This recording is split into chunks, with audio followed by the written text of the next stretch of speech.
Welcome to Sword and Shield, the official podcast of the 960th Cyberspace Wing. Join us for insight, knowledge, mentorship, and some fun as we discuss relevant topics in and around our wing. Please understand that the views expressed in this podcast are not necessarily the views of the U.S. Air Force nor the Air Force Reserve, and no endorsement of any particular person or business is ever intended.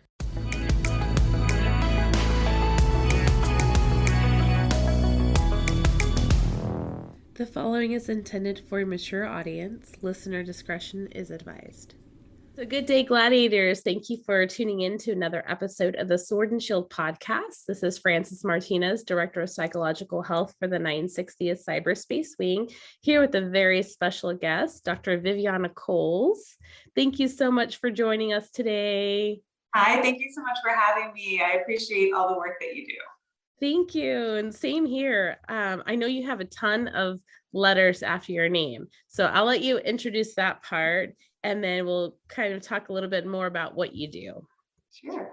So I'm Dr. Viviana Coles, and I'm a doctor of marriage and family therapy. I am a licensed marriage and family therapist, and I'm a certified sex therapist, predominantly working out of my private practice here in Houston. It's called Houston Relationship Therapy, and we work with couples and individuals who are especially dealing with the issue of physical and emotional intimacy. I do have a book out about it, and I try to help people all over the world who are interested in that. And I've done some reality TV show stuff, which has been a lot of fun. It's a great way for me to be able to reach a different audience about intimacy and how to have healthier relationships, which is one of the reasons that I'm here today. Yeah, super excited.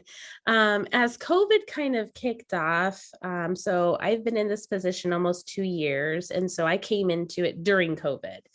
That was great. Yeah, and so I've noticed, like, as our wing has kind of progressed and people are kind of getting back to normalization or finding what their new normal is, some of the challenges that I've been seeing, like our number one stressors, is relationship and families. Have you seen the same thing, like on the civilian side in your own practice? Absolutely. I think so many couples realized that once they were forced to really shut down and either hide, or if the connection wasn't healthy, there was no hiding from it. There was a big old spotlight on these people's relationships. And I think that for a lot of people, very, very fortunately, they did seek out help.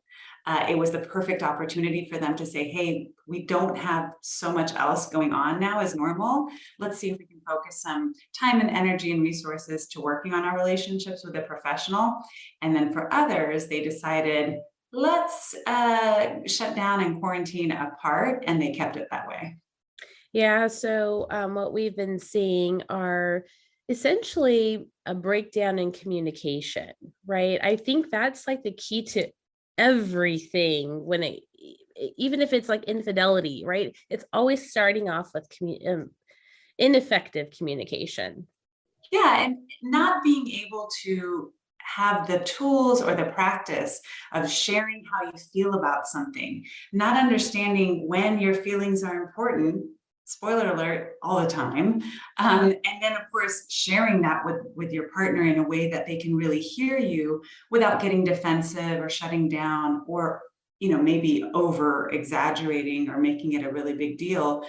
I think that you're right. A lot of people really struggle with that. What I've also noticed with a lot of men in particular is that they do struggle to share those feelings in a way that that doesn't make them feel like they're oversharing or burdening their partner with their feelings. Maybe they're always thinking, well, relatively speaking, it's not that bad.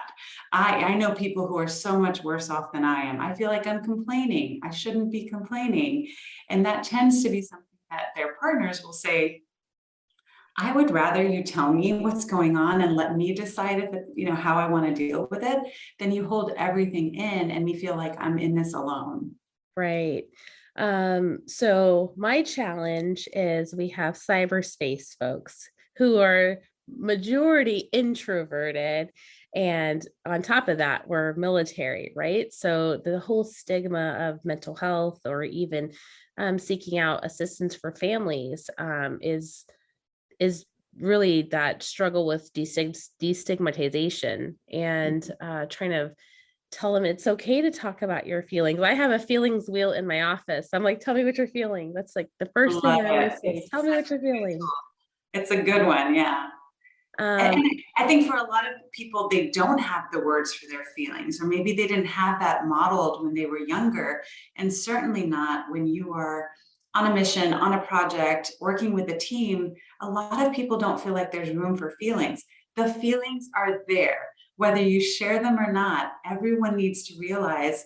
I get a lot of people who say, I'm just not emotional. And I say people, but it's a lot of men. Speaking to all of you men out there who feel this way, I'm just not an emotional person. No, you're not emotionally expressive. That is a very big difference. And it's a huge distinction that oftentimes your partners can really notice before you do. So if you need help with learning how to be expressive, or maybe when you are expressive, it doesn't go well, that's when therapy can really help. How can you have more positive experiences where you're sharing your emotions and you're being vulnerable and you're doing all the good stuff, but you're able to figure out how to do it in an effective way?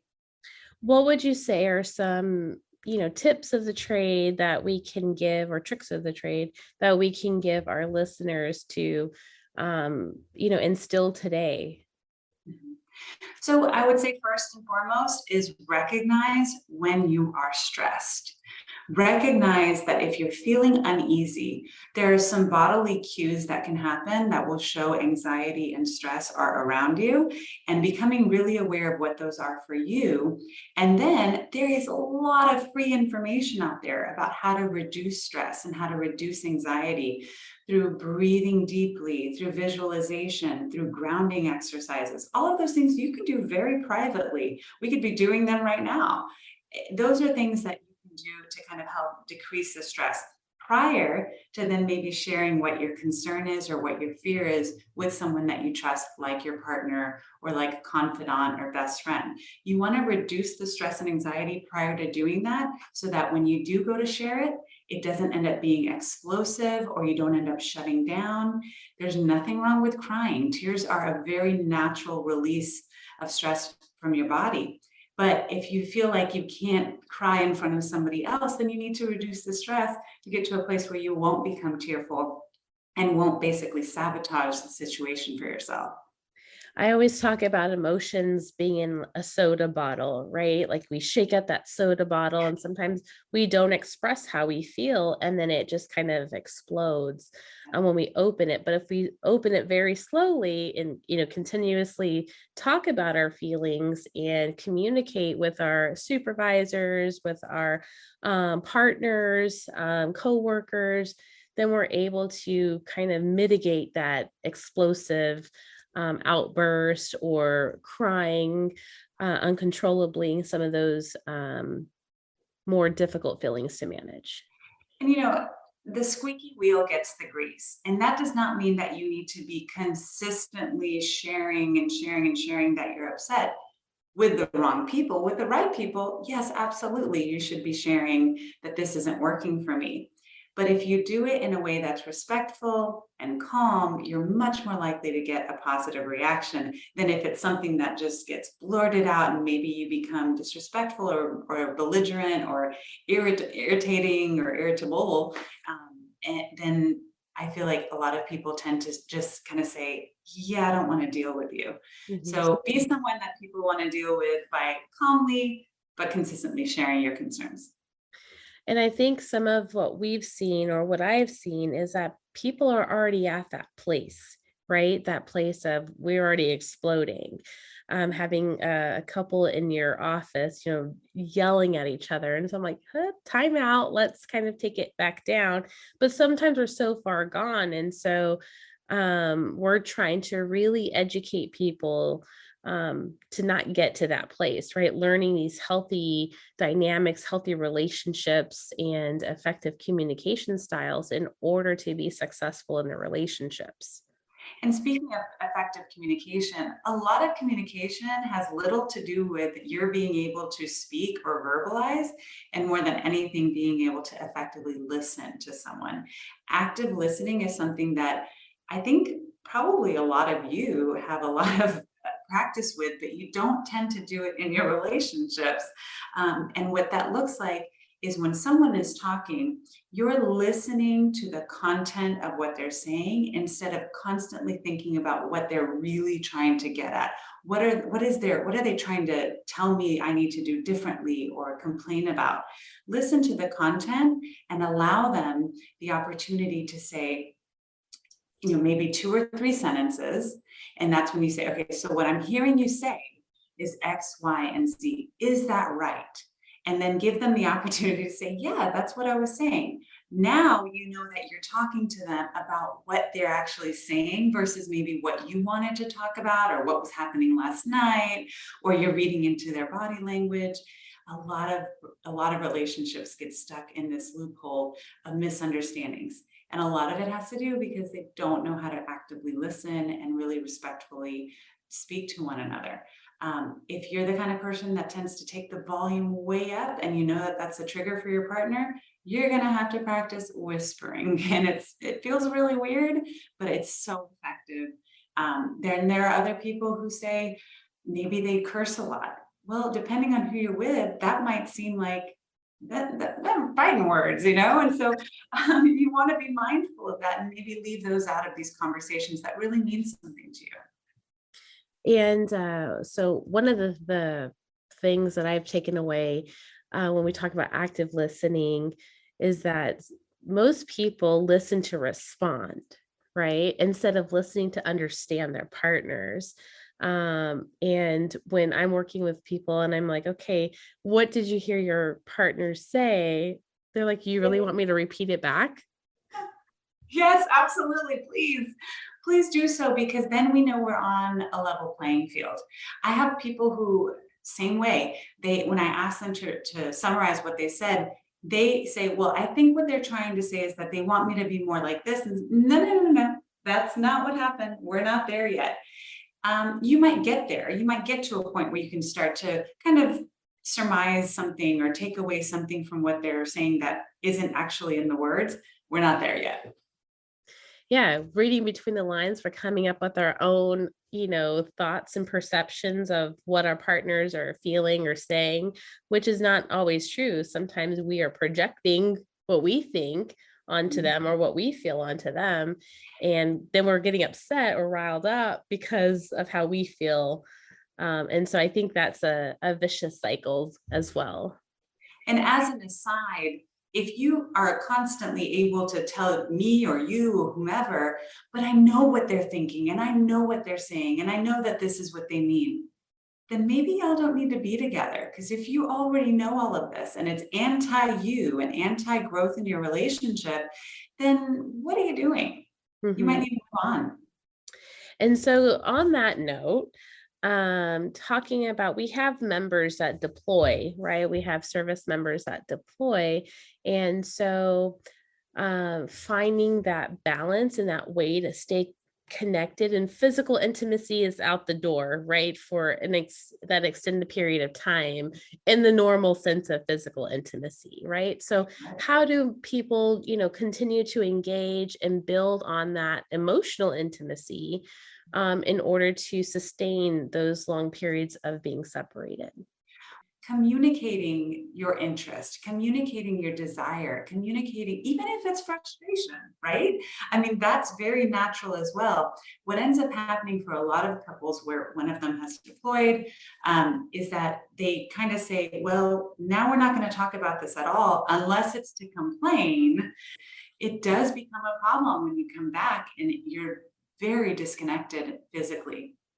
Yeah, and that's the other thing. I mean, it's happened for me. My husband comes back from deployment and, I've lived my life this last 6 months and he's been outside. Now he's coming back into our routine and it's been a really big adjustment period. So what would you say is the easier reintegration, like some tools for people that are reintegrating back into home life?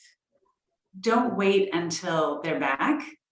Really start to reincorporate your partner and maybe some of the skills and the strengths and the traditions and customs that they've gotten used to. Start to maybe incorporate some of those coming back into your daily life, making room, right? So When they go away, a lot of people will say, well, I need to fill that hole. Um, I need to fill that energy with something else.